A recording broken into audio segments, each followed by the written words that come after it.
ஒரு நாள் ராமர் அரசவையில் உட்கார்ந்துருக்கிறார். ராமராஜ்யம் நடந்துக்கிட்டு இருந்த நேரம். அந்த சமயத்தில் ஒரு நாய் அரச சபைக்கு வந்துதான். அது தலையில் அடிபட்டு ரத்தம். அந்த கோலத்தில் அது அங்கே வந்தது. எல்லாரும் ஆச்சரியமாக அதை பார்த்தாங்க. ராமரும் அந்த நாயை பார்த்தார். நீங்கள் வந்த காரியம் என்ன, என்ன நடந்தது, எதுவாக இருந்தாலும் பயப்படாமல் சொல்லு அப்படின்னார்.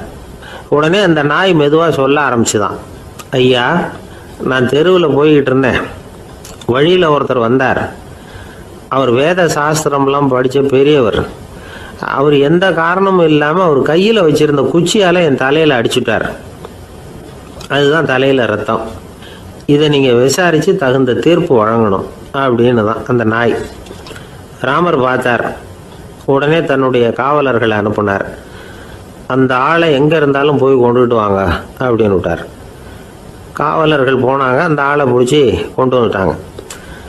அரண்மனைக்கு வா அப்படின்னு சொல்லி கூப்பிட்டுட்டு வந்துட்டாங்க. என்ன நடந்ததுன்னு விசாரித்தார் ராமர். அதுக்கு அந்த ஆள் சொன்னார், நான் வீதி வழியாக வந்துக்கிட்டு இருந்தேன். குறுக்க இந்த நாய் வந்தது. நான் அவசரமாக போய்கிட்டு இருந்தேன். இது எனக்கு வழி விடாமல் குறுக்க பூந்து இடைஞ்சல் பண்ணிச்சு. எனக்கு கோபம் வந்துட்டுது. அதனால் அடிச்சுட்டேன். வேத சாஸ்திரம் படித்த நான் என் வசம் இழந்து கோபப்பட்டது பெரிய தப்பு தான். அதை நான் ஒத்துக்கிறேன்.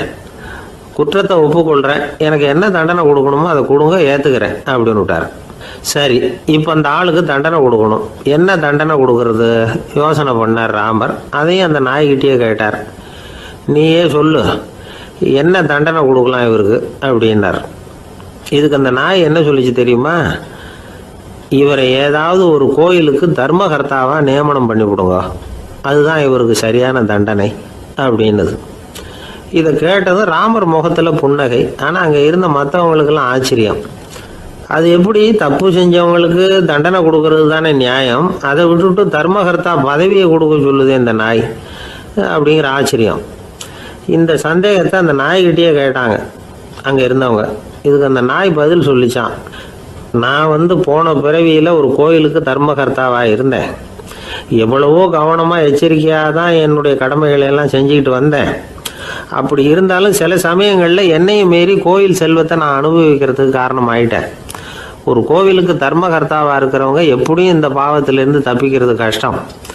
அதனால தான் நான் இந்த பிறவியில் நாயாக பிறந்து இப்படி கஷ்டப்படுறேன். இதே நிலைமை இந்த ஆளுக்கும் ஏற்படணும் அப்படிங்கிறதுக்காக தான் அவரையும் ஒரு கோயிலுக்கு தர்மகர்த்தாவை நியமிக்கும்படி கேட்டுக்கிட்டேன் அப்படின்னு தான் இந்த நாய். இதிலேருந்து என்ன தெரியுது? எந்த பதவியில் நாம் இருந்தாலும் நமக்கு தெரியாமல் கூட அதை தவறாக உபயோகப்படுத்தக்கூடாதுங்கிறத இதிலேருந்து புரிஞ்சுக்கணும். இல்லைன்னா அடுத்த பிறவியில் நாயாக பிறந்து எங்கேயாவது போய் வாழை ஆட்டிட்டு நிற்க வேண்டியது தான்.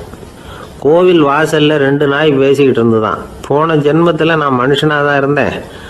ஒரு கோவில் பூசாரி பேச்சை கேட்டுவிட்டு அவரோட கூட்டு சேர்ந்துக்கிட்டு ஆண்டவன் போட்டிருந்த நகையெல்லாம் அபகரித்து என்கிட்ட கொடுத்தாரு அவர்.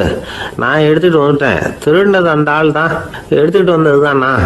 இருந்தாலும் நான் மட்டும் நாயாக பிறந்துட்டேன். இப்போ மட்டும் அந்த பூசாரி என்கிட்ட மாட்டினா கடித்து குதறி விடுவேன் அப்படின்னு தான். அவசரப்பட்டு அப்படி செஞ்சுடாதே. பதிலுக்கு அவரும் உன்னை திருப்பி கடித்தாலும் கடிச்சிருவார். ஏன்னா அவரும் இப்போ ஒரு நாயாக தான் பிறந்திருக்கிறார் அப்படின்னு தான். இன்னொன்று, அது எப்படி உனக்கு தெரியும்னு தான். இது நான் தானே அது அப்படின்னு தான் அந்த நாய். ஒருத்தர் ஒரு தவறு செஞ்சு விடுறாருன்னு வச்சுக்கங்க. உடனே நீ செஞ்சது தவறு அப்படின்னு சொல்கிறது ஒரு வகை. அதுக்கு பதிலாக எது சரின்னு அவர் புரிந்து கொள்ள உதவி செய்கிறது இன்னொரு வகை. இந்த 2வது வகை இருக்கு பாருங்க, நிர்வாக இயலில் இது ரொம்ப முக்கியம். அலுவலகத்தில் வேலை பார்க்குற ஒருத்தர் முக்கியமாக தெரிஞ்சுக்க வேண்டியது என்ன தெரியுமா? சக ஊழியர்கள்கிட்ட எப்படி பழகணும், மேலதிகாரிகள்கிட்ட எப்படி பழகணும், தனக்கு கீழே வேலை செய்கிறவங்க கிட்ட எப்படி பழகணும், வாடிக்கையாளர்கள்கிட்ட எப்படி பழகணும், இவங்க எல்லார்கிட்டையும் செம்மையான உறவை ஏற்படுத்திக்கிறது எப்படி. இதையெல்லாம் சொல்லிக் கொடுக்குற பாடம் தான் இன்டர் பர்சனல் ஸ்கில், திறமையான உறவு அப்படிங்கிறது. எந்த வேலையில் இருந்தாலும் சரி, இந்த உறவுகளை வளர்க்கும் திறன் உள்ளவங்க சீக்கிரம் முன்னுக்கு வந்துடுறாங்க. மற்றவங்க கிட்ட உறவை பலப்படுத்திக்கிறது எப்படி அப்படின்னு தெரிஞ்சுக்கிட்டோம்னா எந்த ஒரு தடையையும் சுலபமாக தாண்டி செய்கிற தொழிலில் முன்னுக்கு வந்துடலாம். ஹார்வர்டு பல்கலைக்கழகத்தில் ஒரு கணக்கெடுப்பு பண்ணி பார்த்தாங்களாம். பார்க்குற வேலையில் எது மாதிரி குணாதிசயம் உள்ளவங்க வேகமாக முன்னுக்கு வர்றாங்க அப்படின்னு தெரிஞ்சுக்கிறதுக்காக இந்த கணக்கெடுப்பு. வெவ்வேறு துறையில் வேகமாக முன்னுக்கு வந்திருக்கிற பல பேரை சந்தித்து இந்த சர்வேயை நடத்தியிருக்கிறாங்க. அவங்க கண்டுபிடிச்சி சொல்லியிருக்கிற உண்மை என்ன தெரியுமா? ஒருத்தர் ஒரு வேலையில் இருந்தால் அது சம்பந்தப்பட்ட சப்ஜெக்ட் பற்றிய அறிவு 35% இருந்தால் போதுமா. ஆனால் உறவுகளை வளர்க்கக்கூடிய திறன், இன்டர் பர்சனல் ஸ்கில்லு 65% வேணும். இப்படி உள்ளவங்க சீக்கிரம் முன்னுக்கு வந்துடுறாங்களாம். அதனால் ஒருத்தருக்கு வேலை சரியாக புரியலைன்னா கூட விவரமாக மற்றவங்க கிட்ட பழகிறது எப்படின்னு புரிஞ்சால் போதும், அவர் முன்னுக்கு வந்துடலாம். அலுவலகங்களில் மட்டும் இல்லை, எல்லா இடங்கள்லையும் இது ரொம்ப முக்கியம். வீட்டுக்குள்ளேயும் இது ரொம்ப முக்கியம், வீட்டுக்கு வெளியேயும் இது முக்கியம். அடுத்தவங்க கிட்ட பழகிறது எப்படிங்கிறத தெரிஞ்சிக்காதவன் வாழ்க்கையில் முன்னேற முடியாது. இன்னைக்கு ஆயுதங்களால் காயப்படுத்தி கொள்ளுகிறவர்களை விட வார்த்தைகளால் காயப்படுத்தி கொள்ளுகிறவர்கள் தான் அதிகம். பெரியவங்க என்ன சொல்கிறாங்க தெரியுமா? நீங்கள் இந்த பூமியில் பிறந்ததன் அர்த்தம் பூர்த்தி ஆகணும்னா அடுத்தவங்களுக்கு உதவி பண்ணுங்க. அடுத்தவங்களுக்கு உதவி செய்ய முடியாவிட்டால் கூட பரவாயில்லை, ஆனால் யாரையும் புண்படுத்தி விடாதீங்க அப்படின்னு சொல்கிறாங்க. எனக்கு தெரிஞ்ச ஒருத்தர் ஒரு அலுவலகத்தில் வேலை பார்க்குறார். அவர் சொல்லுவார், எனக்கு இந்த இன்டர் பர்சனல் ஸ்கில் ரொம்ப அதிகம் சார். சக ஊழியர்கள்கிட்ட ரொம்ப சுமூகமாக நடந்துக்குவேன். என் கூட வேலை பார்க்குற ஒருத்தருக்கு ஏதாவது ஒரு கஷ்டம்னா அந்த சமயத்தில் அவர் செய்ய வேண்டிய வேலையை நான் செஞ்சிருவேன் சார் அப்படிம்பார். நான் அவர்கிட்ட சமீபத்தில் அப்படி ஏதாவது செஞ்சுருக்கீங்களா அப்படின்னு கேட்டேன். செஞ்சுருக்கேன் சார். போன வாரம் புதன்கிழமை ஆஃபீஸில் என் பக்கத்து சீட்டுக்காரருக்கு வயிற்று வலி. உடனே நான் மெடிக்கல் லீவ் போட்டுவிட்டு எங்கள் வீட்டுக்கு போயிட்டேன் சார் அப்படின்னார். ஒரு நண்பர் அவசரமாக என்கிட்ட ஓடி வந்தார். அப்புறம் சொன்னார், என்னால் நம்பவே முடியல சார், என் பையனா இப்படி அப்படின்னு சொல்லி ஆச்சரியப்பட்டார். உங்கள் பையன் அப்படி என்ன தான் செஞ்சுட்டான் அப்படின்னு கேட்டேன். என்னால் முடியாத ஒரு காரியத்தை அவன் செஞ்சுட்டான் சார் அப்படின்னார். அது என்னன்னு தான் சொல்லுங்களேன். என்ன 5வது வகுப்பில் அவன் ஒரே தடவையில் தேறிட்டான் சார். அதாவது ஒரே அட்டம்ப்டில் பாஸ் ஆகிருக்கான் அப்படின்னார் மூச்சு வாங்க. கஷ்டப்பட்டு பரீட்சை எழுதுனது அவன், இவருக்கு ஏன் மூச்சு வாங்குது? நம்மால் செய்ய முடியாத ஒரு காரியத்தை இன்னொருத்தர் செய்யும் பொழுது அது நமக்கு ஆச்சரியமாக இருக்குது. சர்க்கஸ் பார்க்குறோம், ஒருத்தர் அந்த இடத்துல தொங்குறார், அது நமக்கு ஆச்சரியம். ஏன்னா அது நம்மால் முடியாத காரியம். நம்மால் முடியாத ஒன்றை அடுத்தவர் எளிதாக செய்யும் பொழுது நாம் மருள்வது இயற்கை. இதை தான் தொல்காப்பியம் மருட்கை அப்படின்னு சொல்லுது. இந்த வியப்பு இருக்குதே, இது 4 வகையில் ஏற்படுறதாக தொல்காப்பியம் சொல்லுது. அது என்ன 4 வகை? முதல் வகை எப்படின்னா புதுமையான அரிய செயல்களை செய்கிறது. 2வது வகை என்னன்னா பெரும் செயல்களை செய்கிறது. 3வது வகை என்னன்னா மிக நுட்பமான செயல்களை செய்கிறது. 4வது வகை என்னன்னா ஆக்கம் தரும் செயல்களை செய்கிறது. புதுமை, பெருமை, சிறுமை, ஆக்கமோடு மதினம் சாலா மருட்கை 4 அப்படிங்கிறது தொல்காப்பியம். இன்னைக்கு விஞ்ஞானம் புதுசு புதுசாக எதையோ கண்டுபிடிக்குது. ஆரம்பத்தில் அது ஆச்சரியமாக இருக்குது, அப்புறம் அது நமக்கு பழகி போடுது. வானொலி பெட்டி புதுசாக வந்தப்போ ஒரு பெட்டி பேசுதுங்கிறது எவ்வளோ பெரிய ஆச்சரியம். இப்போ யாரும் அதை ஆச்சரியமாக பார்க்கறதில்ல. மதினம் சாலா மருட்கை அப்படின்னு ஒரு சொற்றொடர் வருது பாருங்க, அதில் கருத்தாழம் உண்டு. எதை பற்றியும் போதுமான அளவு புரிந்து கொள்ளாத போது ஒருத்தர் ஆச்சரியப்படுறார். புரிந்து கொண்ட பிறகு ஆச்சரியம் மறைஞ்சு போடுது. மிக நுட்பமான செயல்களும் நம்ம ஆச்சரியப்பட வைக்கும். ஒரு அரிசியில் ஒரு திருக்குறள் எழுதி காட்டுறாங்க, ஒரு முட்டை ஓட்டுக்குள்ளே ஓவியம் தீட்டி காட்டுறாங்க. கருங்கல் சிற்பங்களில் எவ்வளவு நுட்பமான வேலைப்பாடுகளை எல்லாம் பார்த்து ஆச்சரியப்படுறோம். இது மாதிரி ஆக்கப்பூர்வமான அரிய செயல்களை செய்கிறது கூட வியப்பை உண்டு பண்ணும். குப்பை கூலங்களை கூட வாழ்க்கைக்கு பயன்படுகிற பொருளாக மாற்றுகிறவர்கள் இருக்காங்க. அவர்களுடைய செயல் வியப்பு அளிக்குது. இடைக்காட்டு சித்தர் பாடின 30 நூலில் வர்ற ஒரு பாடல், ஆற்றல் பிறர் அறிதலின் அகம் கிளர்வு உறுதலின் கற்று அறி பாணர் கழுமிய கோடலின் தோற்றம் உருகவே போற்றல் சால் வியப்பே.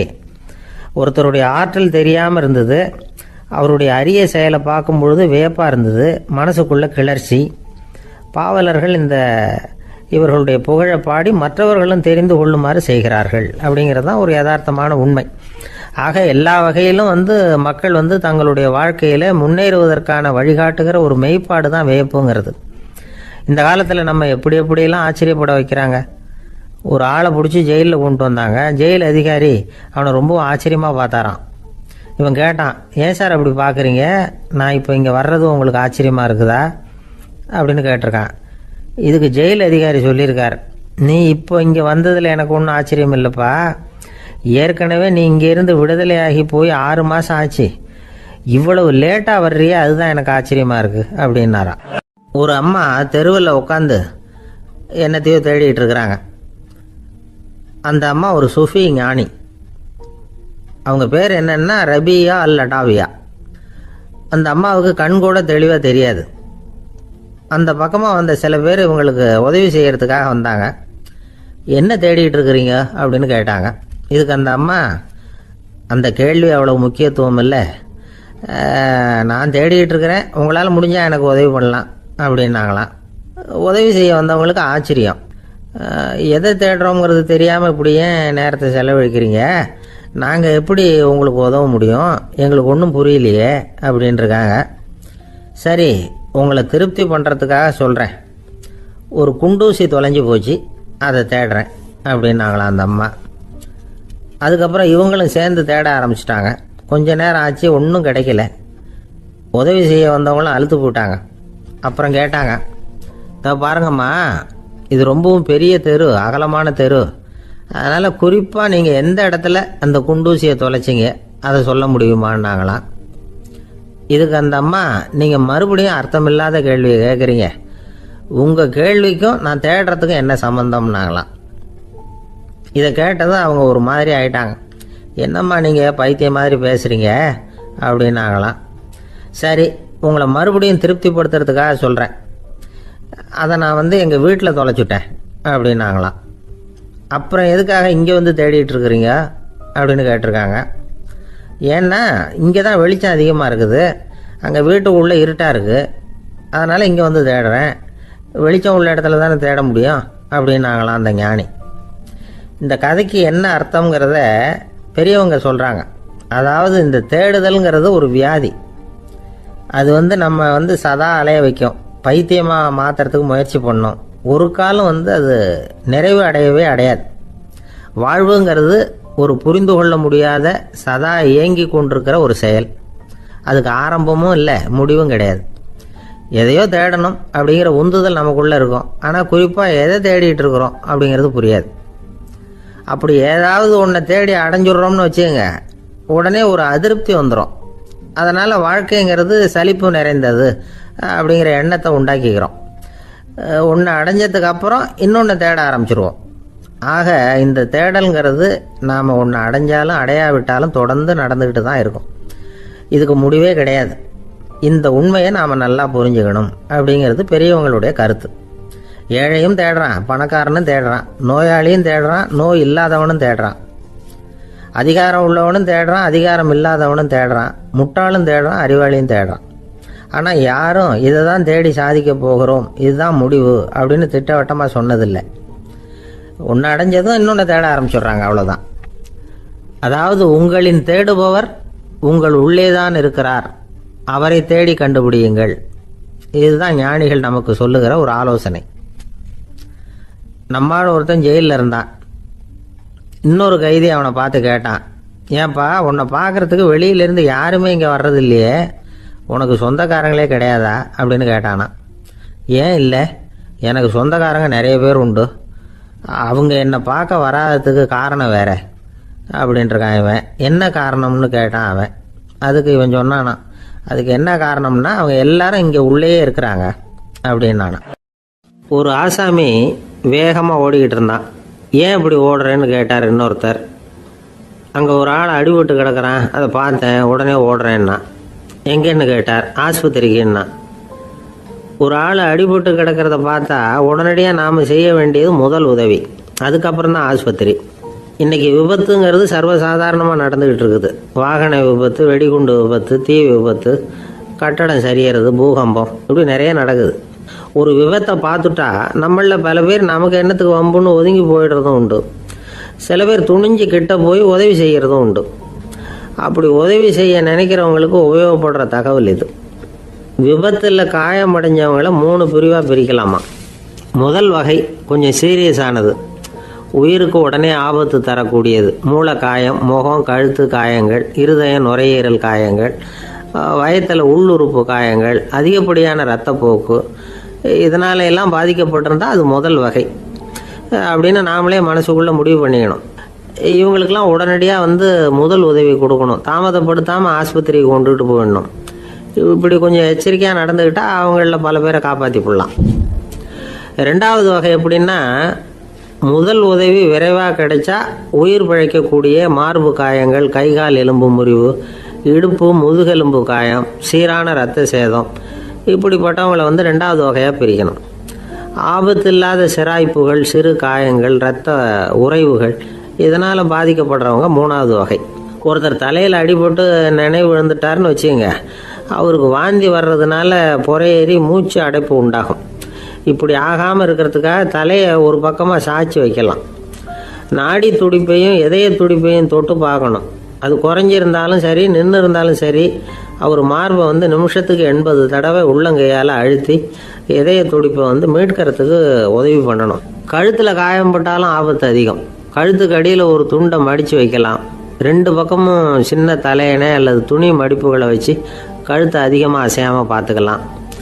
முதுகெலும்பு முறிஞ்சிருக்குமோ அப்படிங்கிற சந்தேகம் இருந்ததுன்னா அவரை அதிகமாக அசைய விடக்கூடாது.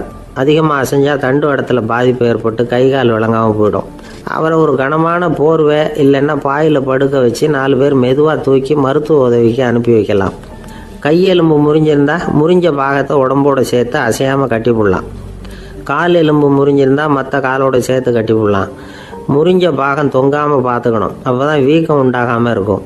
வெட்டு காயம், குண்டடிப்பட்ட காயம், இதிலெல்லாம் ரத்தப்போக்கு அதிகமாக இருக்கும். ரத்தம் வெளியேற ஆபத்து அதிகம். சுத்தமான துணியை பல மடிப்புகளை மடித்து காயத்தின் மேலே வச்சு அழுத்தமாக ஒரு 10 நிமிஷம் பிடிச்சிக்கணும். ரத்தம் நின்ன உடனே காயத்துக்கு கட்டு போடலாம். சில சமயம் காயம்பட்ட பாகத்தை உயரமாக தூக்கி பிடிச்சிக்கிட்டா தான் ரத்த கசிவு நிற்கும். இந்த விவரங்களையெல்லாம் கொஞ்சம் மனசில் வாங்கி வச்சுக்கிட்டோம்னா சமயத்தில் உதவும். ஏன்னா இந்த காலத்தில் விபத்து எந்த ரூபத்தில் எப்போ வரும்னு யூகிக்கவே முடியல. நண்பர் ஒருத்தர் சொன்னார், நேற்றுக்கு பாருங்கள் சார், என் கண்ணு முன்னாடியே ஒரு சின்ன விபத்து நடந்ததுன்னார். என்னன்னு விசாரித்தோம். ஒரு பஸ்ஸில் வந்துக்கிட்டு இருந்தேன். அந்த பஸ்ஸில் பின்பக்கம் படி ஓரமாக நின்றுக்கிட்டு இருந்த ஒருத்தர் ரோட்டில் விழுந்துட்டார். டிரைவர் அதை கவனிக்கலை, நிறுத்தாமல் அவர் பாட்டுக்கு போகிறாருனார். கண்டக்டர் உடனே விசில் கொடுத்து பஸ்ஸை நிறுத்த வேண்டியது தானே அப்படின்னோம். அதுதான் சார் முடியாமல் போச்சுன்னார் அவர். ஏன்னு கேட்டாங்க. தவறி கீழே விழுந்ததே அந்த கண்டக்டர் தான் சார் அப்படிங்கிறார். ஒரு சீன தேசத்து அரசர் இருந்தார். அவருக்கு வயசாயிட்டுது. அவருக்கு அடுத்தபடியாக அவருடைய புள்ள பட்டத்துக்கு வரணும், ஆட்சி பொறுப்பை ஏற்றுக்கணும்.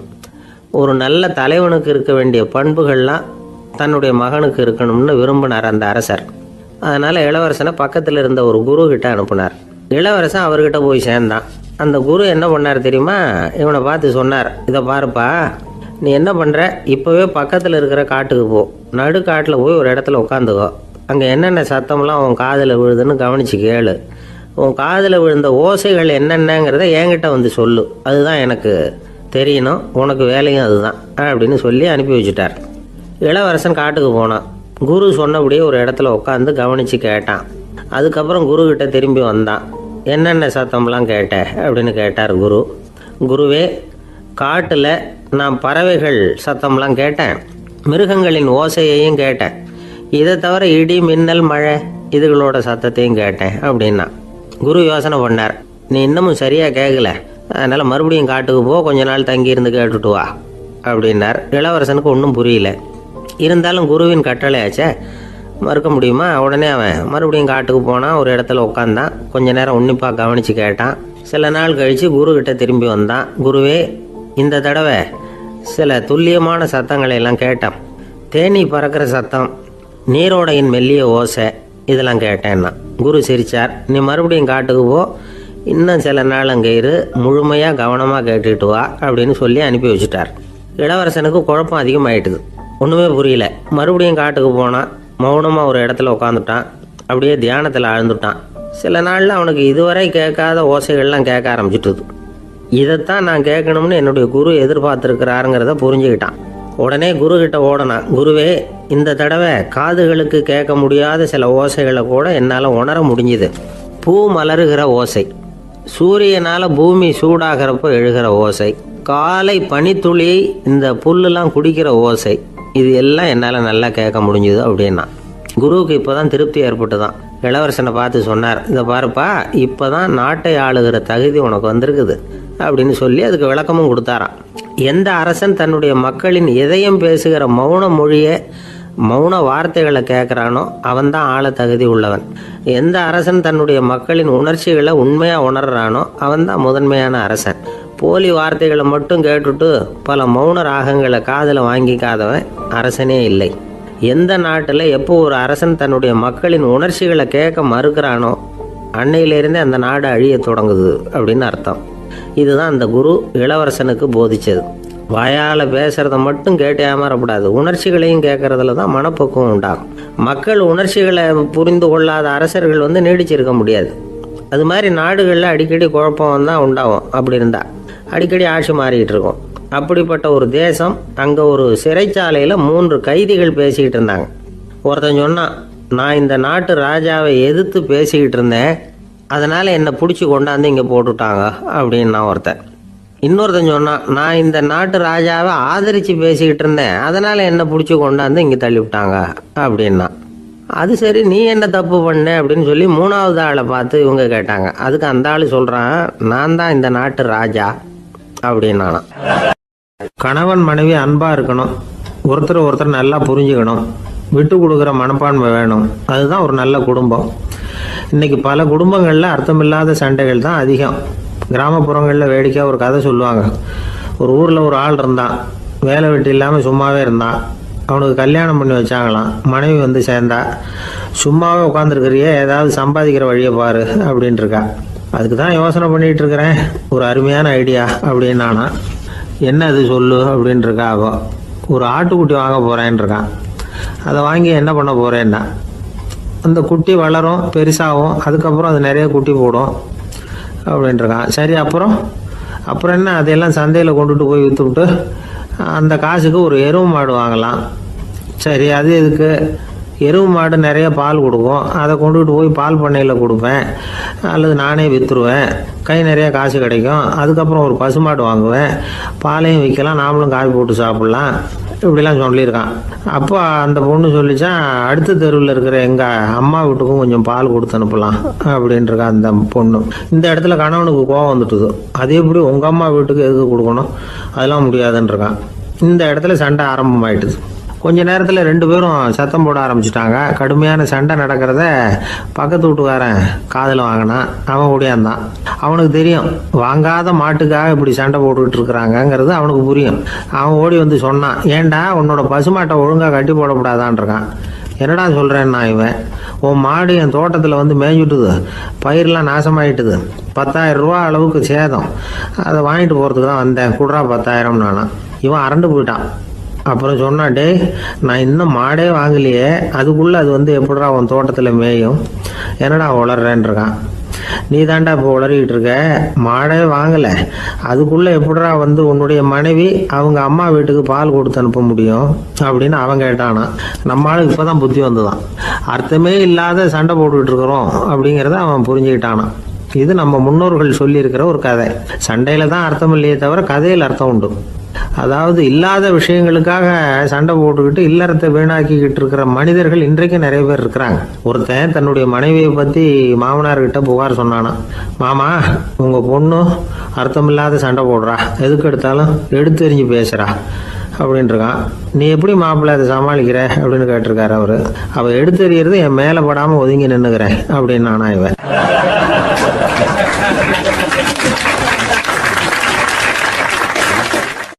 இந்த காலத்து புள்ள ஒருத்தன் தன்னோட அப்பாவை பார்த்து சொன்னான், அப்பா, நான் உனக்கு உதவி செய்யலாம்னு நினைக்கிறேன், என்ன உதவி செய்யணும்னு சொல்லு அப்படின்னா. நீ சும்மா இருந்தால் அதுவே எனக்கு செய்கிற பெரிய உதவிடா அப்படின்னார் அப்பா. சும்மா இருக்கிறதும் ஒரு உதவி தான், அது மாதிரி மௌனமும் ஒரு சமூக சேவை தான் அப்படிங்கிறார் காஞ்சி பெரியவர். நமக்கு 5 புலன்கள் இருக்குது, மெய், வாய், கண், மூக்கு, செவி. இந்த 5லேயும் அதிகப்படியான வேலை எதுக்குன்னு நினைக்கிறீங்க? வாய்க்கு தான். ஏன்னா அதுக்கு 2 வேலை. இப்போ கண்ணுக்கு பார்க்குறது மட்டும்தான் வேலை, காதுக்கு கேட்குறது மட்டும்தான் வேலை. மூக்குக்கு வாசனை அறியறது தான் வேலை, உடம்புக்கு உணர்றது மட்டும்தான் வேலை. ஆனால் வாய் அப்படி இல்லை, அதுக்கு 2 வேலை. சாப்பிட்றதும் அதுதான், பேசுகிறதும் அதுதான். அதாவது வாய் ஒன்று தான் கர்மேந்திரியமாகவும் இருக்குது, ஞானேந்திரியமாகவும் இருக்குது அப்படின்னு சொல்லுவாங்க. சாப்பாட்டில் உட்காந்தா எந்தெந்த ஆகாரம் என்னென்ன ருசின்னு அறிவிக்கிற வேலையும் செய்யுது. சபையில் உட்காந்தா பாடுறது, பேசுறது, சிரிக்கிறது, இது மாதிரியான வேலையும் செய்யுது. இன்னொரு வித்தியாசம், கண்ணு, காது, மூக்கெல்லாம் ஸ்ட்ரெயின் பண்ணிக்கிட்டு வேலை செய்கிறதில்ல. ஒரு ரோஜா பூவை பார்த்தா உடனே மூக்கு அப்படியும் இப்படியும் அசைய ஆரம்பிக்கிறதில்ல. ஒரு சங்கீதத்தை கேட்ட உடனே காது ஆட ஆரம்பிக்காது. ஆனால் வாய் அப்படி இல்லை, அது பேசினாலும் சரி சாப்பிட்டாலும் சரி அசைஞ்சு தான் ஆகணும். ஆக மற்றதை விட வாய்க்கு வேலை ஜாஸ்தின்னு தெரியுது. சாப்பிட்றது, பேசுறது அப்படின்னு 2 காரியம் அதுக்கு. இப்படி 2 காரியம் இருக்கிறதுனால அது 2ஐயும் பாதியாக குறைச்சிக்கணுங்கிறது கடவுள் அபிப்பிராயமாக இருக்கணும் அப்படிங்கிறார் காஞ்சி பெரியவர். ஆனால் இப்போ நாம் அப்படியே நடந்துக்கிறோம், அதுக்கு நேர்மாறாக நடந்துக்கிறோம். நாம் சாப்பிட்றதும் அதிகம், பேசுகிறதும் அதிகம். 2 வேலையையும் தேவைக்கு அதிகமாகவே செய்கிறோம். வாய் தான் ரொம்ப ஓவர் ஒர்க்குடு. அதுக்கு ஓய்வு கொடுத்தா உடம்பும் நல்லாயிருக்கும், உலகமும் நல்லாயிருக்கும். மௌன விரதம் இருக்கிறதெல்லாம் எதுக்காக நினைக்கிறீங்க? இதுக்காக தான். இந்த காலத்தில் மௌனமாக இருக்கிறவங்கெல்லாம் மகத்தான தொண்டு செய்கிறாங்க அப்படின்னு தான் சொல்லணும்.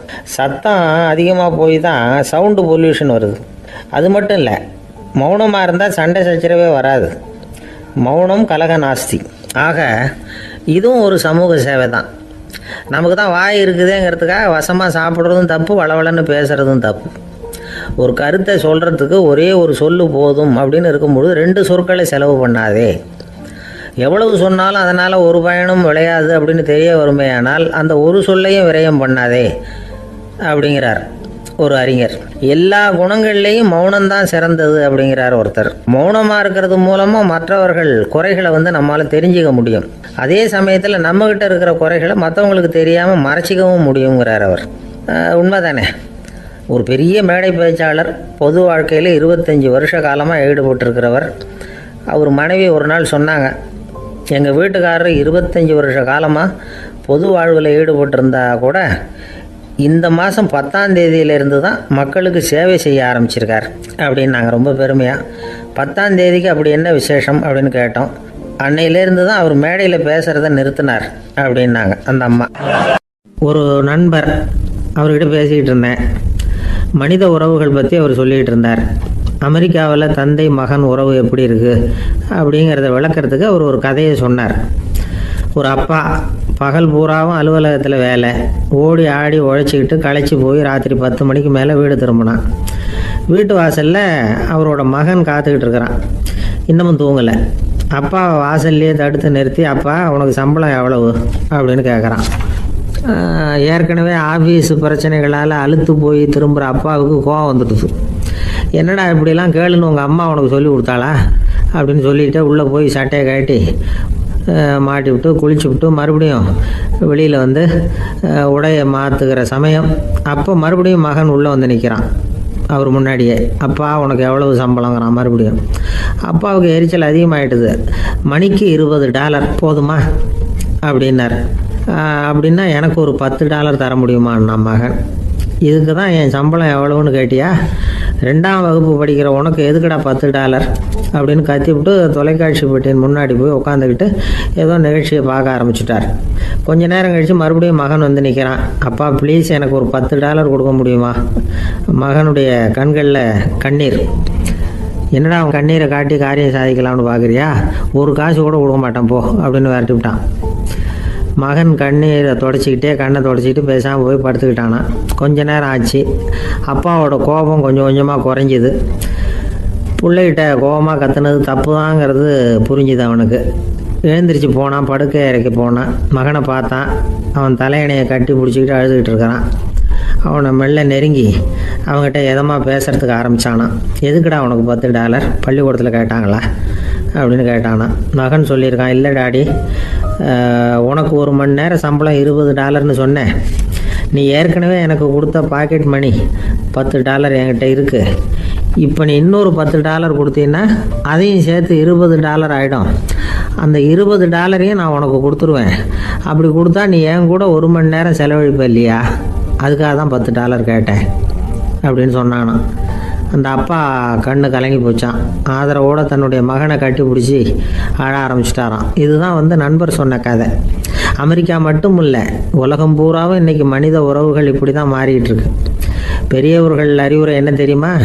உங்கள் குழந்தைகளிடமிருந்து குழந்தை பருவத்தை பிரித்து விடாதீர்கள் அப்படிங்கிறது தான். அதாவது இன்றைய குழந்தைகள் தங்கள் பிருந்தாவனத்தை இழந்து விடுகிறார்கள் அப்படிங்கிறது அவங்களுடைய கருத்து. இந்த நிலைக்கு நாம் காரணமாக இருந்துடக்கூடாது. குழந்தைகளோட விளையாடுவோம், குடும்பத்தோடு உறவாடுவோம் அப்படிங்கிறது தான் நம்முடைய நோக்கமாக இருக்கணும். இன்றைய உறவு முறைக்கு இன்னொரு உதாரணம் சொல்லுவாங்க. ஒருத்தர் வந்தாராம், அவர் பக்கத்தில் ஒரு சின்ன பையன். நாம் அவரை விசாரிக்கிறோம், யார் இந்த பையன் அப்படின்னா அவர் சொல்கிறார், இவன் எனக்கு தூரத்து உறவு அப்படின்னாராம். இந்த தூரத்து உறவுன்னா எப்படின்னு இருக்கான். இதுக்கு அவன் சொல்லியிருக்கிறான், இவன் எங்கள் அப்பாவுக்கு 8வது புள்ள அப்படின்னானான். இந்த உலகமே ஒரு நாடக மேடை, நாம் எல்லாரும் நடிகர்கள். இது ஞானிகள் சொல்கிறது. இது ஒரு பக்கம் இருக்கட்டும். இந்த உலகத்துக்குள்ளே எத்தனையோ நாடக மேடைகள், எத்தனையோ நடிகர்கள், எத்தனையோ நாடகங்கள், இதெல்லாம் எப்படி ஆரம்பமாச்சு? அதுதான் இன்றைக்கி தகவல். அதாவது ஆதி மனிதன் பேச ஆரம்பிக்கிறதுக்கு முன்னாடி சைகையாலேயே எல்லாத்தையும் சொல்லிக்கிட்டு இருந்தான். அதனால் அப்போவே நடிப்பு ஆரம்பமாயிட்டுது. முதல்ல ஒரு வேட்டையைத்தான் அவன் நடித்து காட்டியிருப்பான். இவன் எப்படி போனான், எதிரில் மிருகம் எப்படி வந்தது, அதோட எப்படி சண்டை போட்டான், எப்படி அடித்து கொண்டுட்டு வந்தான், இதை அப்படியே மற்றவங்களுக்கு நடித்து காட்டியிருப்பான். ஏன்னா மொழி கிடையாது. இந்த காலத்துலலாம் நாடகங்களில் நடிக்கிறவங்கள நடிகர்கள்ங்கிறோம். ஒரு காலத்தில் இவங்களுக்கு என்ன பேர் தெரியுமா? திஸ்பியர்கள் அப்படின்னு பேரான். இதுக்கு காரணம் உண்டு. அதாவது 2000 வருஷத்துக்கு முன்னாடி கிரீஸ் நாட்டில் திசிபியஸ் அப்படின்னு ஒரு ஆள் இருந்தான். அவன் ஒரு பெரிய நாடக கலைஞன். அவன் சில இளைஞர்களை சேர்த்துக்கிட்டான், பயிற்சி கொடுத்தான், நாடக குழுவை உருவாக்கினான். நடிகர்களையும் நாடகத்துக்கு தேவையான பொருள்களையும் ஏற்றிக்கிட்டு போகிறதுக்கு ஒரு வண்டியையும் தயார் பண்ணான். அந்த வண்டியிலேயே அவன் கிரேக்க நாடு பூராவும் சுற்றினான். ஊர் ஊராக நாடகம் போட்டான். ஒரு ஊருக்கு போனதும் அங்கே நாடகம் நடத்த தியேட்டர் இருக்கா அப்படிங்கிறதெல்லாம் பார்க்கறது இல்லை அவன். ஏன்னா அப்போலாம் தியேட்டர்னா என்னென்ன தெரியாது. நாடகம்னா அது ஒரு மூடிய கொட்டைக்குள்ளே தான் நடத்தணுங்கிறது அப்போ யாருக்குமே தோணலை. இந்த வண்டி போகும், அதுவே ஒரு பகுதி அப்படியே ஒரு மேடை மாதிரி விரிச்சிக்கும். அதில் ஏறி நின்றுக்கிட்டு நாடகத்தை நடித்து காட்டுவாங்களாம். மக்கள்லாம் எதிரில் தரையில் உட்காந்து அதை பார்த்துக்கிட்டு இருக்கிறது. உலகத்தின் முதல் நடமாடும் தியேட்டர் இதுதானா. இந்த திசிபிஎஸ் தான் முதலாக உலகத்தில் நாடகம்ங்கிற பொழுதுபோக்கை நடத்தி காட்டினவன் அப்படின்னு சொல்கிறாங்க. அவன் சொந்தமாக நாடகம் எழுதுனா, நடித்தான், நாடகத்தை இயக்கினான். அதனால தான் அவனை first man of the theatre அப்படின்னு சொல்லுவாங்க. அவன் தான் நாடக மேடையின் முன்னோடி. கிரேக்கர் காலத்திலேயே நாடக ஆசிரியர்கள், நடிகர்கள், ரசிகர்கள் இவங்கெல்லாம் உருவாயிட்டாங்களாம். நாடகத்தின் சரித்திரத்தில் இந்த 3 பிரிவும் ரொம்ப முக்கியம். அதாவது கிரேக்க தியேட்டர்கள்லாம் திறந்த வெளி மேடைகள் தான். பெரும்பாலும் மலைச்சரிவுகள், அதுவே படிப்படியாக பண்ணியிருப்பாங்க. கீழே அரைவட்ட வடிவில் மேடை, அதுக்கு ஆர்கெஸ்ட்ரான்னு பேர். பிற்காலத்தில் இதில் உட்காந்து இசைக்குழுவினர் வாய்ச்சதுனால இசைக்குழுவுக்கே ஆர்கெஸ்ட்ராங்கிற பேர் வந்துட்டுது. இப்போ கிரேக்க தியேட்டர்களில் ஒன்று, அதோட காலம் கிமு 340. அதை இன்னமும் பாதுகாத்து வச்சிருக்கிறாங்களாம். எபிடாரஸ் அப்படிங்கிற இடத்துல அது இருக்குதான். இன்னமும் அந்த தியேட்டரை பயன்படுத்திக்கிட்டு வர்றாங்களாம். சிறந்த கிரேக்க நாடகங்கள்லாம் அங்கே நடிக்கிறாங்களாம். ஆரம்ப காலத்திலேயே கட்டணம் கிடையாது. அப்புறம் பின்னாடி தான் நுழைவு கட்டணம்லாம் அப்படியே வந்துட்டு தான். நடிகர்கள் பளபளப்பான ஆடைகள் உடுத்தியிருப்பாங்களாம். இந்த குதிகால் உயர்ந்த காலணிகள் போட்டிருப்பாங்களாம். இதெல்லாம் பழைய குறிப்புகள். பலவிதமான உருவங்களில் மாஸ்க் அப்படின்னு சொல்லப்படுற முகமூடி. அதனால் ஒரே நடிகர் பல வேடங்களில் நடிக்கிறது உண்டான். ஆரம்பத்தில் பெண் நடிகர்கள் கிடையாது, எல்லாம் ஆண் நடிகர்கள் தான். ரோமானியர்கள் தான் முதல் நிரந்தர நாடக மேடையை கட்டினவங்க. அதுதான் முதல் தியேட்டர். கிமு 1048 காலகட்டத்தில் பாம்பிங்கிற நகரத்தில் அதை கட்டியிருக்கிறாங்களாம். கிரேக்க ரோமானிய தியேட்டர்களின் அடிப்படையிலேயே இந்த இத்தாலிய வடிவ அமைப்பாளர்கள் இந்த குதிரை லாட வடிவில் ஒரு ஆடிட்டோரியத்தை உருவாக்கினாங்களாம். இப்படி அதை பற்றி நிறைய தகவல் இருக்குது. 1576 லண்டனில் இந்த வின்ஸ்பர்ரி, அப்புறம் இந்த பில்ட்ஸில், அப்புறம் ஜேம்ஸ் இப்படிங்கிற ஒரு முயற்சியால் தான் இங்கிலாந்தில் முதல் தியேட்டர் உருவாச்சான். அப்படி ஒருத்தர் இருந்தாராம். உலக நாடக மேடையின் வரலாறு இதுதான். அதாவது இப்பெல்லாம் அறிவியல் வளர்ச்சி அதிகமாயிட்டுது. திரைப்படம், தொலைக்காட்சி எல்லாம் வந்தாச்சு. ஒவ்வொரு வீடுமே ஒரு குட்டி தியேட்டர் மாதிரி ஆயிட்டுது. தொலைக்காட்சி முன்னாடி உட்காந்து எழுந்திருக்கவே மனசு வர்றதில்லை. ஒரு அம்மா ஒரு மனோதத்துவ டாக்டரை தேடிட்டு வந்தாங்களாம் இந்த காலத்தில். டாக்டர், எங்கள் வீட்டுக்காரர் எப்போ பார்த்தாலும் டிவி முன்னாடி உட்காந்துக்கிட்டு அதையே வெறிச்சு பார்த்துக்கிட்டு இருக்கிறார், உத்து பார்த்துக்கிட்டு இருக்கார், எனக்கு சந்தேகமாக இருக்குன்னாங்களாம். இது மனக்கோளாறு இல்லைங்க, ஆர்வ கோளாறு, அவ்வளவுதான், இதுக்காக பயப்படாதீங்கன்னாரான் டாக்டர். அப்படி இல்லை டாக்டர், டிவி ஓடும் பொழுது நாம எல்லாம் அதை பார்க்குறோம் சரி, ஆனால் அவர் அப்படி இல்லை, டிவியை நிறுத்தினதுக்கு அப்புறமும் அதையே உத்து பார்த்துட்டு உட்காந்துருக்கிறார், அதனால தான் சந்தேகப்பட்டு உங்ககிட்ட வந்தேன் அப்படின்னாங்களாம். ஒரு பெரியவர்கிட்ட பேசிக்கிட்டு இருந்தேன். அவர் என்கிட்ட ஒரு கேள்வி கேட்டார். திருடர்கள் எத்தனை வகை தெரியுமா உனக்கு அப்படின்னார். இதுதான் அவர் கேட்ட கேள்வி. எதுக்காக என்ன பார்த்து அந்த கேள்வி கேட்டாரு தெரியல. இருந்தாலும் நான் அவருக்கு பதில் சொன்னேன். திருடர்களில் எத்தனையோ வகை உண்டுங்க. கார் திருடன், சைக்கிள் திருடன், முகமூடி திருடன், எப்படி சொல்லிகிட்டே போகலாம். இருந்தாலும் என்னுடைய சிற்றறிவுக்கு எட்டின வரையில் திருடர்களை 2 வகையாக பிரிக்கலாம் அப்படின்னு நினைக்கிறேன். ஒன்று ராத்திரியில் திருடுற திருடன், இன்னொருத்தன் பகலில் திருடுற திருடன். அதாவது பகல் திருடன், ராத்திரி திருடன் அப்படின்னு பெரியவர் சிரிச்சார். என்ன சிரிக்கிறீங்களே, என்ன கள்வர்கள் 4 வகை அப்படின்னு ஆரம்பித்தார். எப்படின்னு கேட்டேன்.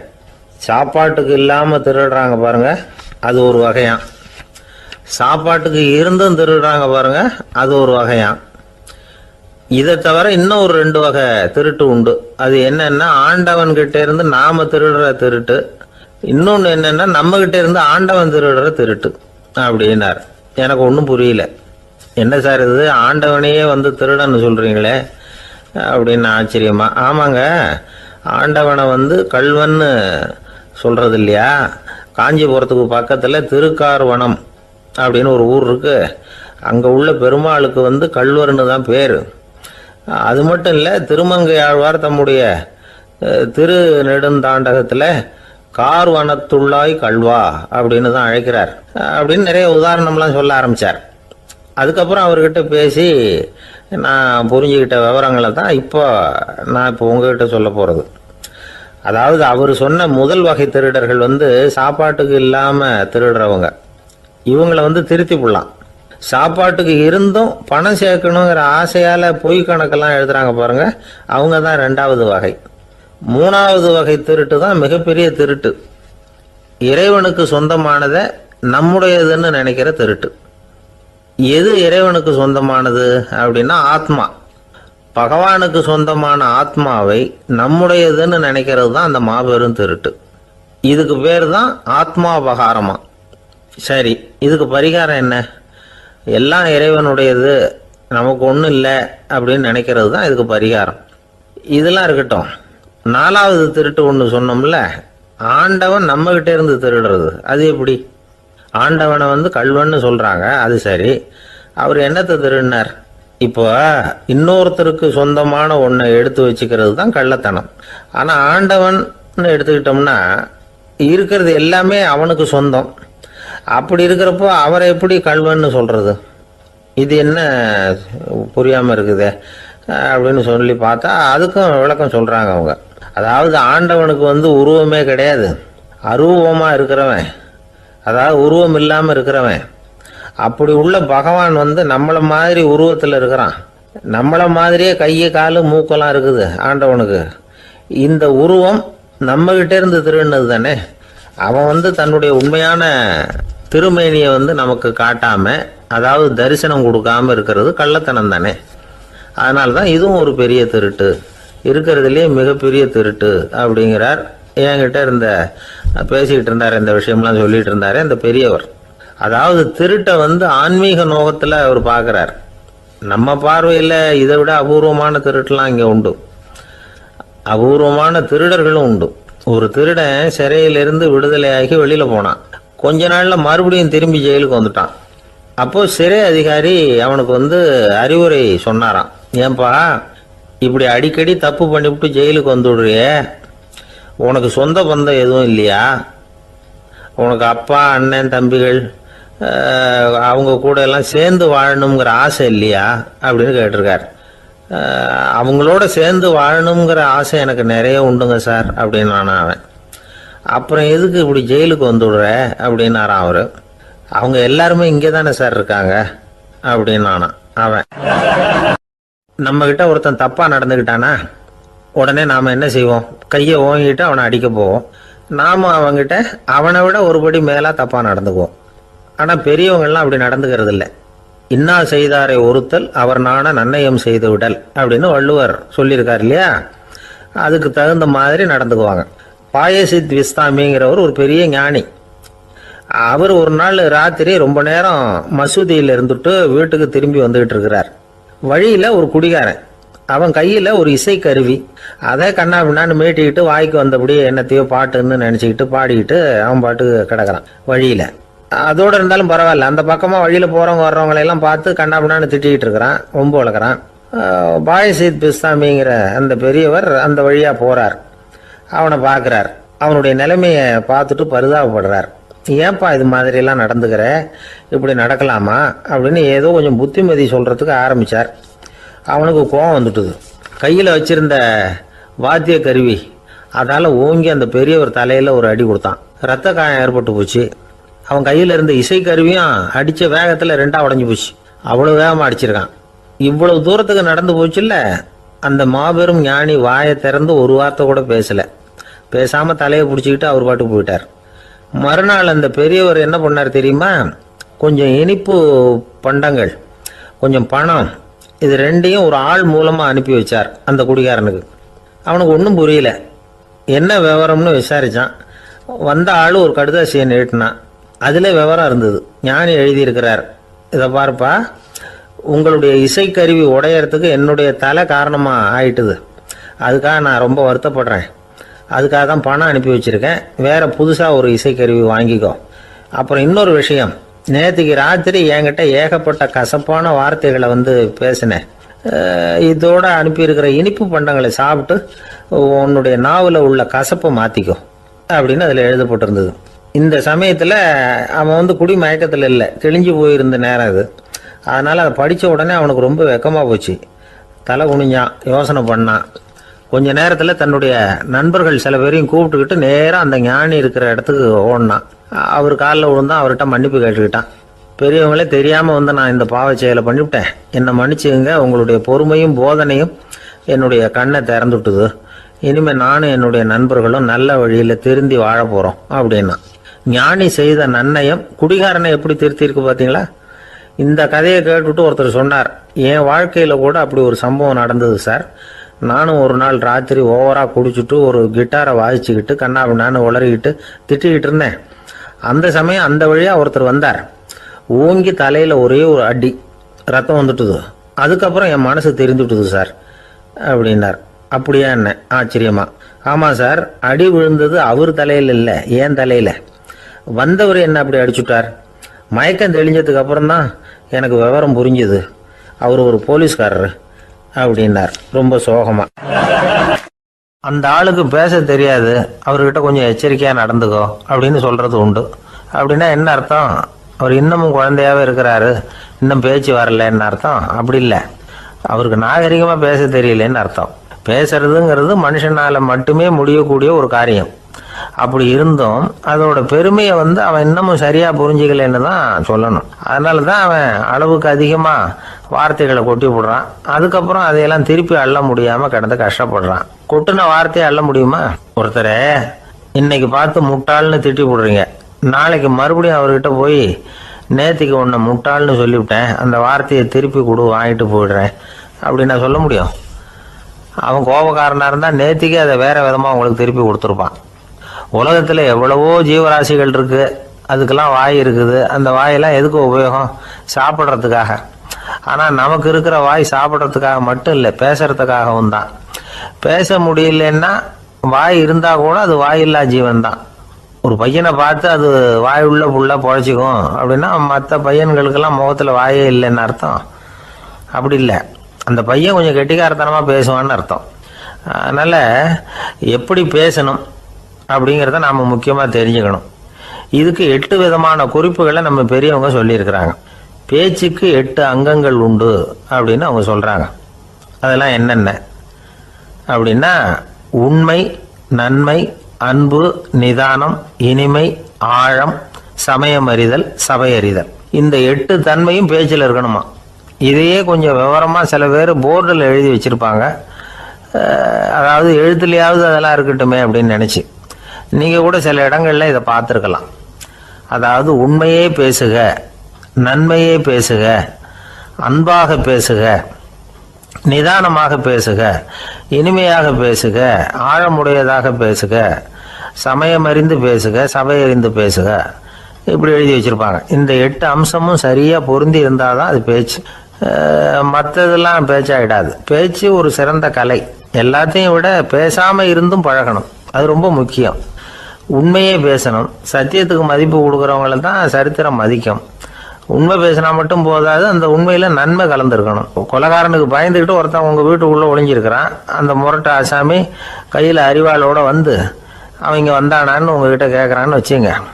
உண்மைதான் உயர்வு தரும் அப்படின்னு நினைச்சுக்கிட்டு, ஆமா உள்ளதான் இருக்கிறான், அடுப்பங்கரையில குதிருக்கு பின்னாடி உட்காந்துருக்கிறான், போய் பிடிச்சிட்டு போங்க அப்படின்னு சொல்லுவீங்க. அது நன்மை இல்லாத உண்மை.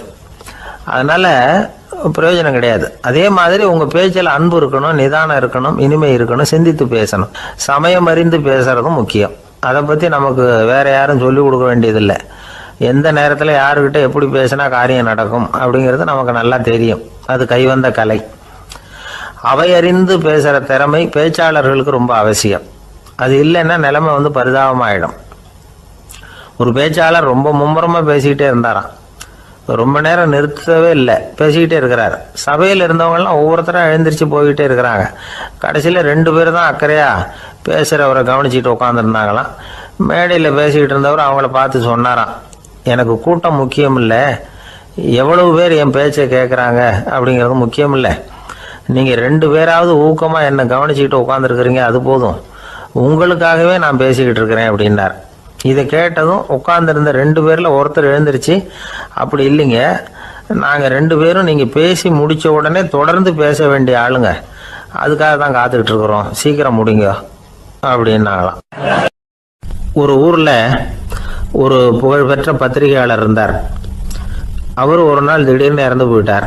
அதுக்கப்புறம் நேராக சொர்க்கத்துக்கு போனார். சொர்க்கத்தின் வாசலில் நின்றுகிட்டு இருந்த ஒருத்தர் அவரை தடுத்தார். இதை பாரு, ஏற்கனவே இங்கே 12 பத்திரிகையாளர்கள் இருக்கிறாங்க, அவங்களுக்கே இங்கே வேலை இல்லை. அதுக்கு என்ன காரணம்னா, சொர்க்கத்தில் திடுக்கிடும் செய்திகள்லாம் ஒன்றும் கிடையாது. அப்படி என்ன இருக்க போகுது இங்கே எல்லாம் அது ஒழுங்காக நடந்துகிட்டு இருக்கோம். எல்லாம் ஒழுங்காக நடந்தால் பத்திரிகைகளுக்கு சுவாரஸ்யமான கொலை கொள்ளை தீ வைப்பு இது மாதிரி எதுவும் இங்கே இல்லை. ஏற்கனவே இங்கே இருக்கிறவங்க எல்லாரும் மரத்தடியில் உட்காந்துக்கிட்டு தியானம் பண்ணிகிட்டு இருக்கிறாங்க. அந்த ஒரே செய்தி தான் தினமும் இங்கே வந்துக்கிட்டு இருக்குது. அதை படிக்கிறதுக்கே இங்கே ஆள் கிடையாது. அதனால் நான் என்ன சொல்கிறேன்னா, நீ பேசாமல் நரகத்துக்கே போயிடு. அங்கே எவ்வளவோ நிகழ்ச்சிகள் நடந்துக்கிட்டு இருக்கு. அங்கே தான் அதிகமான பத்திரிகையாளர்கள் தேவைப்படுறாங்க. அங்கே உனக்கு நிறைய வேலை இருக்கும், அதை செய்கிறதில்ல நீயும் மகிழ்ச்சியாக இருக்கலாம் அப்படின்னு சொன்னாராம். அங்கே அந்த சொர்க்கத்தின் வாசலில் நின்றுக்கிட்டு இருந்தவர். இந்த பத்திரிகையாளர் அங்கேயே நின்று கொஞ்சம் யோசனை பண்ணார். இவருக்கு சொர்க்கத்திலே இருக்கணும்னு தான் ஆசை. அதனால மெதுவாக அவர்கிட்ட பேசினாராம், ஐயா, என்னை ஒரு 24 மணி நேரம் இங்கே உள்ளே இருக்கிறதுக்கு அனுமதி கொடுங்க. இங்கே இருக்கிற பல பத்திரிகையாளர்களை எனக்கு தெரியும். அவங்களில் சில பேரை சமாதானப்படுத்தி மெதுவாக பேசி நரகத்துக்கு அனுப்பி வச்சுட்றேன். நான் இங்கே இருந்துக்கிறேன். உங்கள் கணக்குப்படி 12 பேருக்கு மேலே இங்கே தாண்டாது, அப்படி பார்த்துக்கிறேன் அப்படின்னாராம். அவரும் யோசனை பண்ணி பார்த்துட்டு, சரி அப்படியே உனக்கு அனுமதி கொடுக்குறேன், ஆனால் ஒரு விஷயம், 24 மணி நேரம் தான் அனுமதி, அதுக்குள்ளே எல்லாம் நடக்கணும் அப்படின்ட்டுருக்கார். சரின்னு சொல்லிவிட்டு இந்த பத்திரிகையாளர் உள்ளே போனார். யோசனை பண்ணார், திட்டம் போட்டு ஒரு பொருளையை கிளப்பி விட்டார். சக பத்திரிகையாளர்கள் எல்லாம் கூப்பிட்டு சொன்னாராம், இந்த பாருங்க, நரகத்தில் ஒரு பெரிய தினசரி பேப்பரை கொண்டுகிட்டு வர்றதுக்காக திட்டம் போட்டுக்கிட்டு இருக்காங்க. அதுக்கு பல அதிகாரிகள் தேவைப்படுறாங்க, நிறைய சம்பளம் கிடைக்கும். யார் யாரெல்லாம் நரகத்துக்கு போக ஆசைப்படுறாங்களோ அவங்கெல்லாம் போகலாம் அப்படின்னு ஒரு பொருளையை கிளப்பி விட்டார். 24 மணி நேரம் கழிச்சு வாசல் பக்கம் போனார். அங்கே இருந்தவர்கிட்ட எத்தனை பேர் வெளியேறினாங்கன்னு விசாரிச்சாராம். அப்போ அவர் இவரை, நீ வெளியே போகக்கூடாது, முதல்ல உள்ளதான் இருக்கணும் அப்படின்னு தடுத்தாராம். அப்புறம் சொன்னாராம், நீ சொன்ன செய்தியை கேட்டதும் இங்க இருந்த எல்லா பத்திரிகையாளர்களுமே நரகத்துக்கு போயிட்டாங்கப்பா, உள்ள யாருமே இல்லை, அதனால நீ உள்ளே இருக்கலாம் அப்படின்னாராம். இதை கேட்டதும் இந்த பத்திரிகையாளரே குழம்பி போயிட்டார்.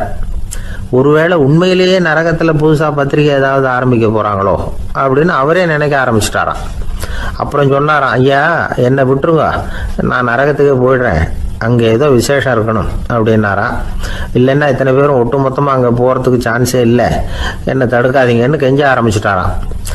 மற்றவங்க நம்பணுங்கிறதுக்காக ஒரு புரளியை கிளப்பி விட்டார். கடைசியில் தானே அந்த புரளிக்கு ஆளாயிட்டார். அதாவது பிறரை ஏமாற்றிய அவரது மனம் கடைசியில் அவரையே ஏமாற்ற ஆரம்பிச்சுட்டு பாருங்க.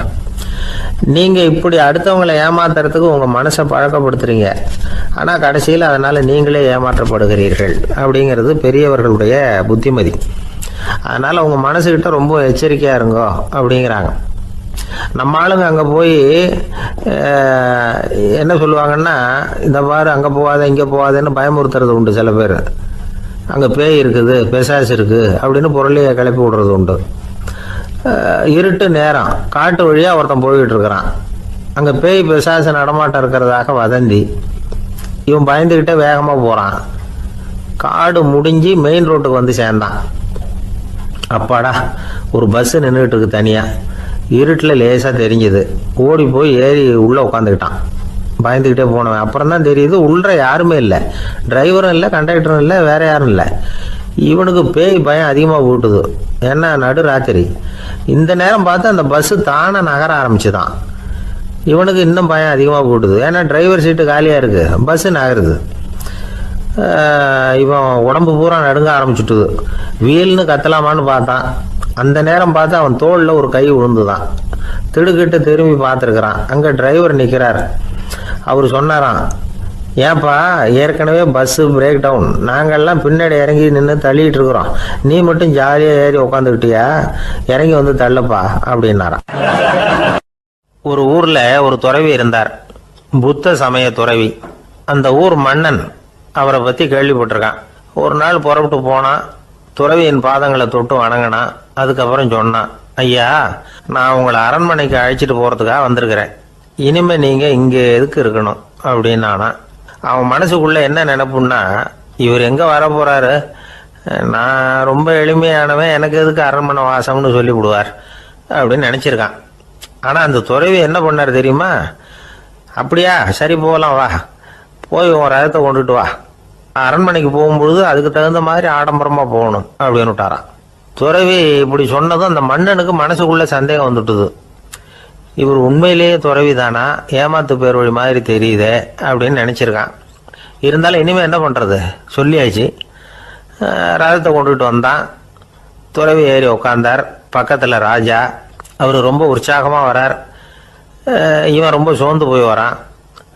துறவி மரத்தடியிலேயே வாழ்ந்து பழக்கப்பட்டவர், அரண்மனையில எளிமையா ஒரு இடத்துல உட்காந்துக்குவார் அப்படின்னு நினைச்சான். ஆனா அப்படி இல்லை. அரண்மனைக்கு வந்த உடனே அந்த துறவி அதை கொண்டுட்டு வா இதை கொண்டுட்டு வான்னு சொல்லி உத்தரவு போட ஆரம்பிச்சுட்டார். அரண்மனையில இருந்தா அரசனை மாதிரி இருக்கணும் அப்படிங்கிறார். ராத்திரி பூரா சௌரியமா தூங்கினார். பகல்ல அரண்மனை தோட்டத்துல உலாவ வேண்டியது, நீச்சல் குளத்துல குளிக்க வேண்டியது, இப்படியே பொழுது போக்கிட்டு இருக்கிறார். அந்த அரண்மனையில துறவி மகிழ்ச்சியா இருக்கிறார். மன்னனால அப்படி இருக்க முடியல. அவருக்கு எந்த கவலையும் இல்லை, இவனுக்கு அரசாங்க கவலைகள். துறவி அப்படி இருக்கிறத இவனால தாங்கிக்க முடியல. ஒரு நாள் அவர்கிட்டே போய், நான் உங்ககிட்ட கொஞ்சம் பேசணும் நானா. துறவி பார்த்தார். நான் இந்த அரண்மனைக்கு வரும்பொழுதே நீ என்னமோ என்கிட்ட கேட்கணும்னு நினைச்ச, ஏன் காலதாமதம், நீ அனாவசியமா உன்னையே தொந்தரவு பண்ணிட்டு இருக்கிற, நீ கவலையா இருக்கேங்கிறது எனக்கு புரியுது. நான் மரத்தடியில் இருந்தப்போ கூட என்னை அடிக்கடி சந்திச்சுக்கிட்டு இருப்ப, ஏதாவது விளக்கம் கேட்கறது உண்டு. இங்க வந்த பிறகு என்னை சந்திக்கிறது கூட அபூர்வமா போயிட்டுது. நீ இப்போ என்ன கேட்க போறேங்கிறது எனக்கு தெரியும், இருந்தாலும் கேள் அப்படின்னாராம். வேற ஒண்ணும் இல்லைங்க, இப்போ உங்களுக்கும் எனக்கு என்ன வித்தியாசம், 2 பேரும் அரண்மனையில தான் இருக்கிறோம். நீங்க மகிழ்ச்சியா இருக்கிறீங்க, நான் அப்படி இருக்க முடியல. இவ்வளவுக்கும் நீங்க முன்னாடி இருந்தது மாதிரி இல்லை. தினமும் தங்க தேர் கேட்குறீங்க, உயர்தரமான ஆடைகள் அணிகிறீங்க, சுவையான சாப்பாடு. இப்படி இருக்கிறப்போ உங்களுக்கு எனக்கு என்ன வித்தியாசம்? இதுதான் மன்னனுடைய கேள்வி. இதுக்கு பதில் சொல்றேன், என் கூட புறப்பட்டு வா, இந்த நகரத்துக்கு வெளியில போவோம் அப்படின்னு சொல்லி அரசனை கூப்பிட்டுக்கிட்டு ஊர் எல்லைக்கு சேர்ந்தார் துறவி.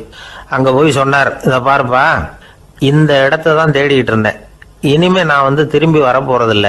நீ என்னோட வர்றியா திரும்பி போறியா அப்படின்னார். நான் எப்படிங்க உங்க கூட வர முடியும்? என்னுடைய நாடு, என்னுடைய சொத்துக்கள், மனைவி, மக்கள் எல்லாத்தையும் விட்டுட்டு எப்படிங்க வர்றதுன்னா. இப்ப அந்த துறவி சொன்னார், இப்ப வித்தியாசத்தை தெரிஞ்சுக்கிட்டியா? நான் அரண்மனையில் இருந்தேன், எல்லா வித பொருள்களும் உடையவனா இருந்தேன், ஆனா எதையும் சொந்தம் கொண்டாடுறவனா இருக்கல. ஆனா நீ அப்படி இல்லை, எல்லாத்தையும் சொந்தம் கொண்டாடிக்கிட்டு இருக்கிற. இதுதான் நமக்குள்ள வித்தியாசம் அப்படின்னு சொன்னார். அரண்மனை ஆடைகளை அப்படியே கலைஞர் அரசங்கிட்ட கொடுத்தார். உன்னுடைய ஆடைகளை நீயே வச்சுக்கோன்னார். அவர் பாட்டுக்கு நடந்து போனார், திரும்பியே பார்க்கல.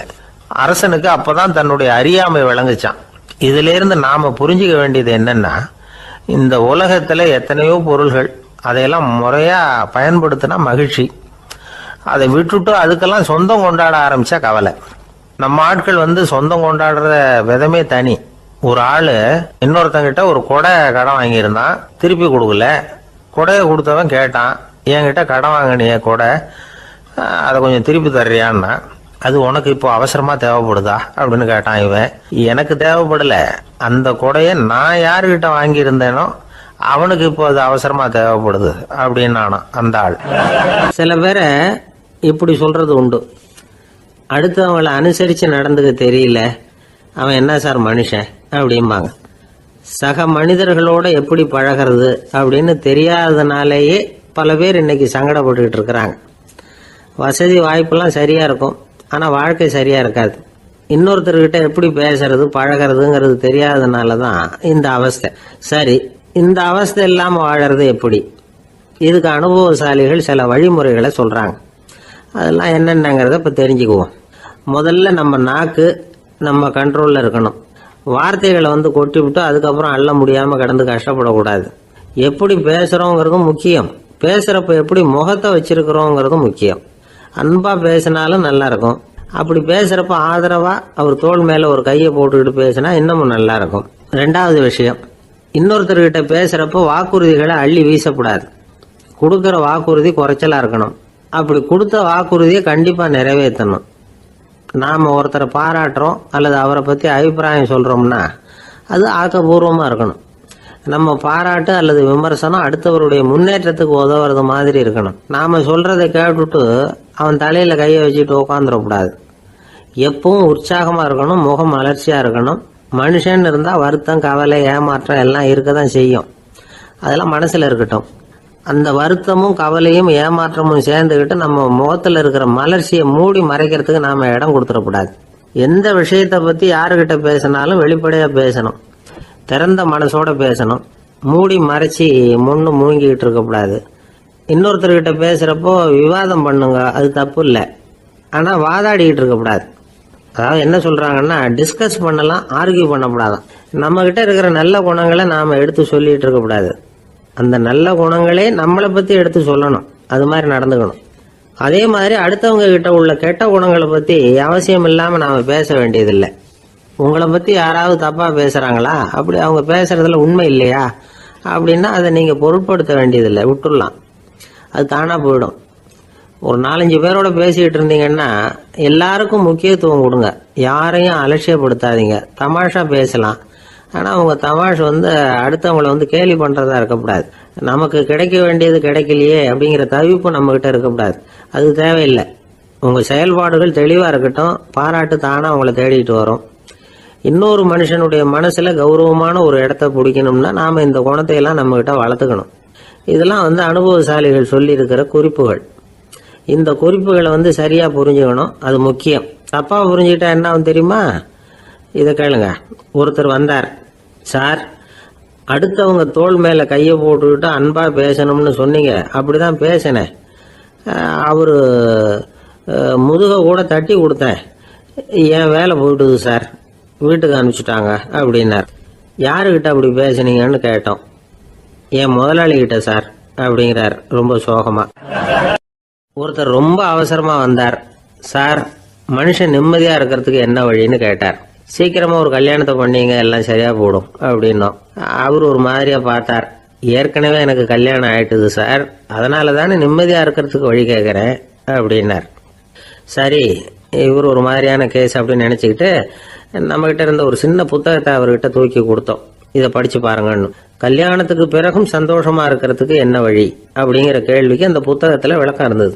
கணவன் மனைவிக்குள்ள சிக்கல் வராம இருக்கிறதுக்கு அதுல சில வழிகளை சொல்லி கொடுத்துருக்குறாங்க. அதெல்லாம் என்னென்ன அப்படிங்கிறத இப்ப பார்க்கலாமா? குடும்பம்னு இருந்தால் கோபம் வரதான் செய்யும். அது வந்துட்டு போகட்டும், பரவாயில்ல. ஆனால் அந்த கோபம் ஒரே நேரத்தில் 2 பேருக்கும் வந்துடாமல் பார்த்துக்கணும். ஒரு சமயத்தில் யாராவது ஒருத்தர் தான் கோபப்படணும், அடுத்தவங்க அமைதியாக இருக்கணும். அதுக்கப்புறம் இவர் அமைதியான உடனே அவங்க ஆரம்பிச்சுக்கலாம். கோபமாக ஏதாவது சொன்னால் உடனே கோபமாக பதில் சொல்லக்கூடாது. கொஞ்சம் பொறுத்து கோபம் தீர்ந்த உடனே அந்த பதிலை சொல்லலாம். அப்போ பதில் கோபமாக இருந்தால் கூட அது அவ்வளோ பெருசாக தெரியாது. அற்ப விஷயத்துக்கெல்லாம் காய்ச்சி மூச்சுன்னு கத்திட்டு இருக்கக்கூடாது. உங்கள் 2 பேருக்குள்ள ஒரு தர்க்கம் ஆரம்பமாயிட்டுதுன்னு வச்சுக்கோங்க. கடுமையாக 2 பேரும் விவாதம் பண்ணுறீங்க. உங்களில் ஒருத்தர் இதில் ஜெயிக்கணும்னா அது நீங்களாக இருக்க வேணாம், அடுத்தவங்க ஜெயிக்கிறதுக்கு நீங்கள் துணையாக இருங்களேன். அப்படின்னா நீங்கள் கொஞ்சம் விட்டு கொடுக்கணும், அவ்வளவுதான். ஏதாவது குத்தம் சொல்லணுமா, செஞ்ச தப்பை சுட்டி காட்டணுமா, விமர்சனம் பண்ணணுமா, பண்ணுங்க, வேணான்னு சொல்லலை. ஆனால் சொன்னதை அப்படி சொல்கிறத கொஞ்சம் அன்பாக இதமாக சொல்லுங்க. எப்போ நடந்த தவறுகளை எல்லாம் இப்போ போய் மறுபடியும் ஞாபகப்படுத்திட்டு இருக்க வேண்டாம். நான் அப்போவே சொன்னேன் இந்த புடவை வேணாம்னு, நீங்கள் தான் கேட்கல, இப்போ பாருங்கள் கிழிஞ்சு போச்சு இப்படின்னு கத்துனாங்க ஒரு அம்மா. எப்போ சொன்னீங்கன்னு கேட்டால் ஒரு 10 வருஷத்துக்கு முன்னாடி தீபாவளி சமயத்தில் அப்படிங்கிறாங்க. அது என்ன இன்னும் அப்படியே புதுசாகவே இருக்கும்? உங்களுக்கு அவர் தான் பெருசு, அவருக்கு நீங்கள் தான் பெருசு. அதை விட இந்த உலகத்தில் வேறு எதுவும் முக்கியம் இல்லைன்னு நினைக்கணும். நீ தான் என்னுடைய உலகம்னு எத்தனை தடவை சொல்லியிருப்பீங்க? அதெல்லாம் வெறும் வசனமாக போயிடக்கூடாது. ஏதாவது ஒரு பிரச்சனையை பற்றி கடுமையாக விவாதம் பண்ணிகிட்டு இருக்கீங்க, அதை அப்படியே பாதியில் விட்டுட்டு படுக்கைக்கு போயிடக்கூடாது. சொச்சத்தை நாளைக்கு பேசிக்கலாம்னு. அப்படி போனால் தூக்கம் வராது. பிரச்சனையை ஒரு முடிவு பண்ணிக்கிட்டு அதுக்கப்புறமா தூங்க போகணும். ஒரு நாளில் ஒரு தடவையாவது உங்கள் ஜோடியை பாராட்டி நல்ல விதமாக கனிவாக ஒரு வார்த்தை சொல்லணும் அப்படின்னு தீர்மானம் பண்ணீங்க. ஏதாவது தப்பு பண்ணிவிட்டீங்கன்னா பரவாயில்ல, அதை ஒத்துக்கிறதுக்கும் மன்னிப்பு கேட்கறதுக்கும் தயாராக இருக்கணும். அது ஒன்றும் கேவலம் கிடையாது. வீட்டுக்குள்ளே தானே கேட்க போகிறீங்க, வெளியில் யாருக்கு தெரிய போதும்? எப்படியோ உங்களுக்குள்ள ஒரு சமரசம் ஆனால் சார் தான். ஒரு தகராறுன்னு எடுத்துக்கிட்டா குறைஞ்சபட்சம் அதுக்கு 2 பேர் தேவை. தனியாகவே உட்காந்துக்கிட்டு நான் இப்போ தகராறு பண்ணிகிட்டு இருக்கிறேன் அப்படின்னு யாரும் சொல்ல முடியாது.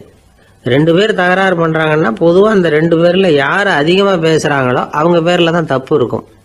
அதை மனசில் வச்சுக்கணும். இதெல்லாம் தான் அந்த புத்தகத்தில் போட்டிருக்கிற வழிமுறைகள். இவ்வளவும் சரியாக வரலைன்னா அப்புறமா சொல்லுங்கள், வேற புத்தகம் ஏதாவது இருக்கான்னு தேடுவோம். ஒரு கணவன் தன்னுடைய மனைவியை அழைச்சிட்டு ஒரு மனோதத்துவ டாக்டர்கிட்ட வந்தாராம். டாக்டர், எங்களுக்கு கல்யாணம் ஆகி 30 வருஷ காலமாக நாங்கள் ஒரு விஷயத்தில்